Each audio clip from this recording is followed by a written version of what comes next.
What up, crew? Welcome to CineChamber. I went to the movies recently with some friends and we saw the number one domestic box office movie of this year so far, Project Hail Mary.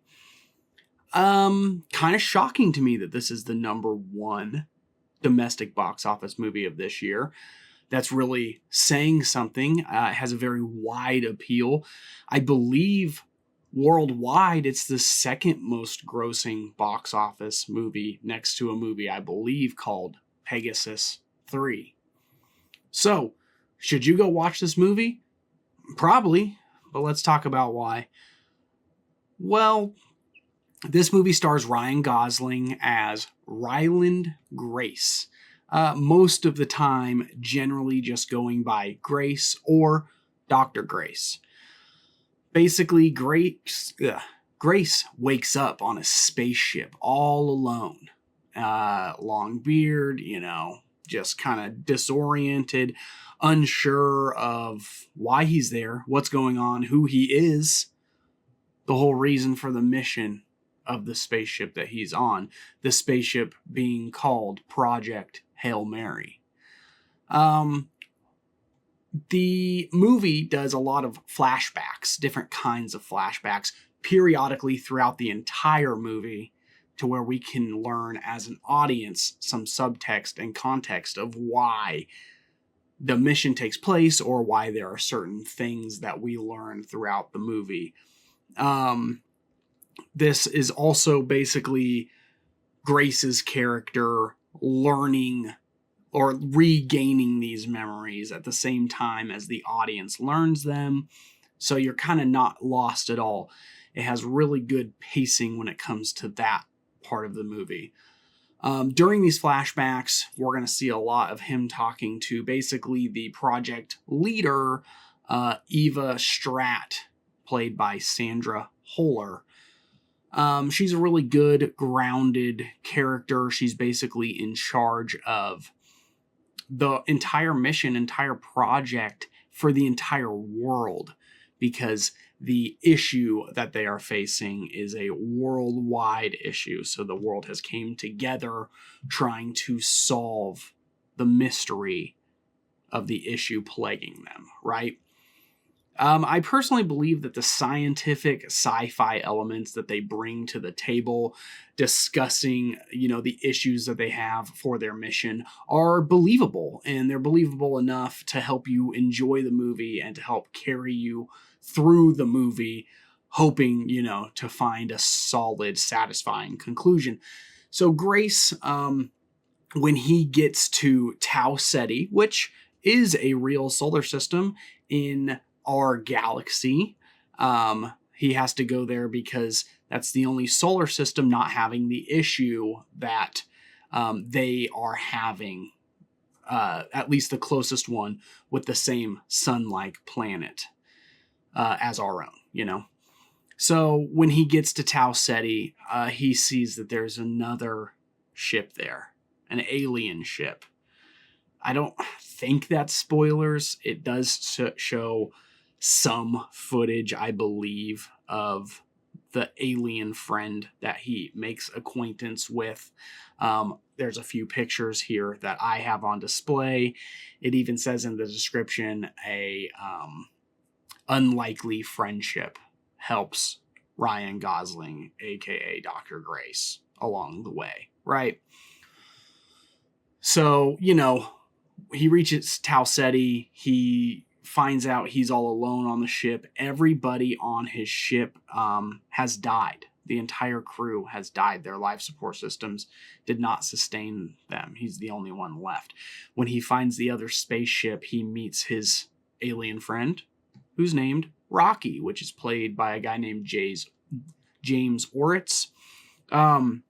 He finds out from Rocky, essentially, that all of Rocky's, spaceship team has also died. So they're essentially alone together in an unlikely friendship to try to solve this mystery together, because they both have the same mission as what is affecting Earth and our solar system is also affecting Rocky's solar system and his people, his species.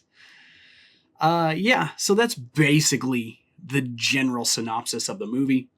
You can't really go into much more without giving away spoilers.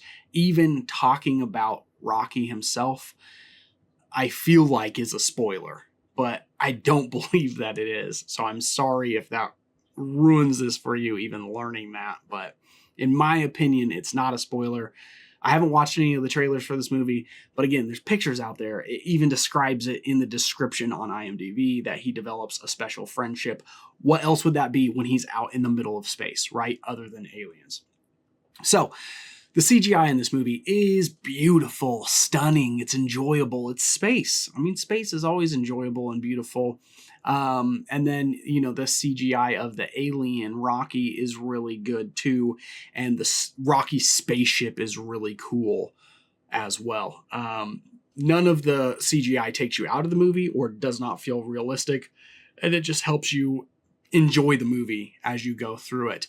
Rocky has basically the ability to do 3D printing using an element that humans do not know that Rocky's species or whatever does know, which is honestly a really excellent touch, having the 3D printing, just because of like our modern world, the types of 3D printing we have in our world, it just really just mixes well with this new element that they have essentially made up for the movie. And again, it's believable. It's very cool. I think I said earlier, but the movie's really well paced. The entire movie's well paced. Again, it does a lot of back and forth cuts to explain what's going on, but it carries you forward really well. You could say there's maybe a little bit of lag throughout maybe the middle 2/3 section.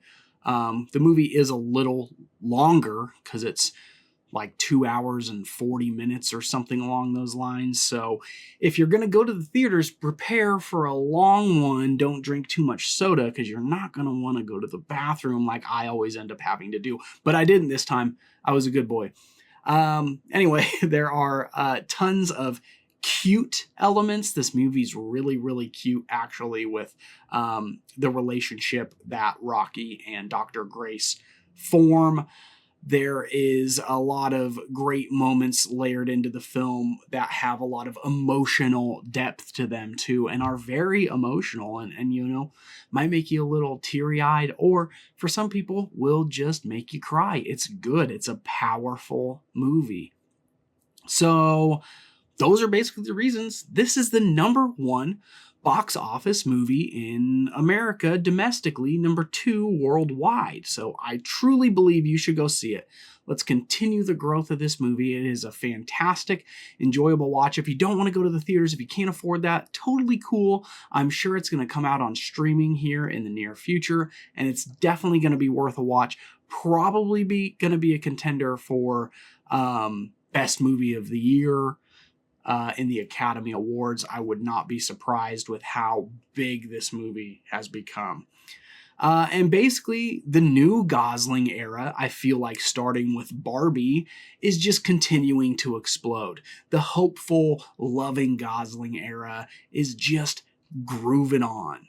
So that's basically all of the movie. I would personally rate it a 9 out of 10. Yeah, it's just a really good movie. Really powerful. Really emotional. Really cute. Oh, I didn't even mention this. The movie's hilarious, too. It's so funny. There's so many moments in there. You're laughing out loud. In my theater, which is a relatively small town, there's not always people at the theater. There was definitely more people at this movie than I expected, especially because I usually go during matinees to make it a little cheaper for myself. Quite a few people there. People all around me were chuckling. Everyone was having a great time. When I got up to leave the theater, because there's no post-credit scene, no mid-credit scene, nothing like that. There is just an audio log at the very end of the credits that I didn't really care to stay for, especially because by that time, I did have to go to the bathroom. Anyway, People were still sitting in their seats, seated, sitting down, suits, you know? They're just hanging out. They're blown away, I guess. Because a lot of times when I go to movie theaters, people are always getting up and getting out of there way before I am. I guess it depends upon if I get up in the middle of the movie to go to the bathroom or not. If I'm one of those people ready to get up out of there, which I was this time. Because I made it all the way through this movie. It was fantastic. Whatever. I really appreciate you stopping by this channel today. We're discussing all kinds of new movies this year in 2026 and 2027, hopefully, and beyond. So if you want to subscribe to this channel, we can watch new movies together. I also do some older movies. I believe the last movie I did was a new movie, was called Undertone. Before that, my friends and I, we do a monthly movie review. This time we watched I Saw the TV Glow. There's a discussion about that. Super awesome movie. I absolutely loved. Yeah, do some top 10s. I do some tier lists. I'm going to do other stuff. Please stick around, hang out. If you like this video, if you made it all the way, please actually give it a thumbs up, like the video. It really helps me. I really appreciate it. And tell me, do you want to go see this movie? Have you seen this movie? Or are you going to wait for streaming to see this movie? I'd love to know your thoughts and opinions down below. And there's going to be little videos that pop up here where you can, watch one of the other videos that I've made. Maybe one I discussed just a second ago. Maybe it's a different one. There's other videos on the channel that might interest you as well. Like I said, I really appreciate you and, have a great rest of your day.